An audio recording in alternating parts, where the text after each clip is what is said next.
কলকাতা হাইকোর্টে একটা নজিরবিহীন ঘটনা ঘটেছে। আপনারা সবাই জানেন যে আইনজীবী সুদীপ্ত দাশগুপ্ত, বিক্রম ব্যানার্জি, ফিরদৌস শামীম এবং পরবর্তীকালে অল ইন্ডিয়া লয়ার্স ইউনিয়নের সর্বভারতীয় সভাপতি কমরেড বিকাশ রঞ্জন ভট্টাচার্য, বিশিষ্ট আইনজীবী, তার উপর চড়াও হয়ে হামলা করেছে একদল দুষ্কৃতী।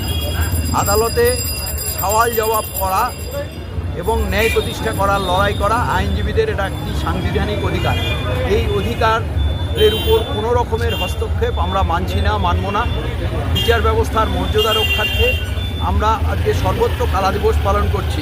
আপনারা এটাও শুনেছেন যে বিচারপতি বসু, বিশ্বজিৎ বসু, তার ছবিকে পায়ে মারিয়ে সেদিন অবমাননা করা হয়েছে। আদালতে আইনজীবীরা তাদের মক্কেলের স্বার্থে মামলা করে, কিন্তু কোনো পক্ষের তাতে অসন্তুষ্ট হতে পারেন, তাতে বিচারের ব্যবস্থার মধ্যেই তার প্রক্রিয়া রয়েছে। কিন্তু এইরকমভাবে আইনজীবীদের উপর যে হামলা হয়েছে আমরা তাকে ধিক্কার জানাই।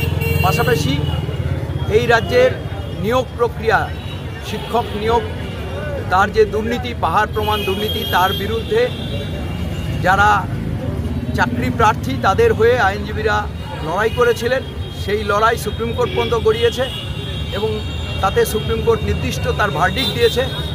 এই পরিস্থিতিতে দাঁড়িয়ে ন্যায় বিচারের স্বার্থে যে লড়াই, দুর্নীতির বিরুদ্ধে যে লড়াই, সেই লড়াই আমরা চালিয়ে যাব এবং সমস্ত রকমের রাজনৈতিক হস্তক্ষেপের আমরা তীব্র নিন্দা করছি, ধিক্কার জানাচ্ছি।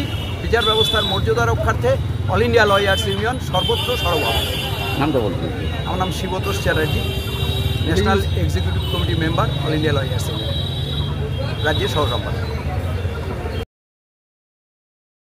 নতুন নতুন আপডেট পেতে সাবস্ক্রাইব করুন নিউজ আপ ডেইলি।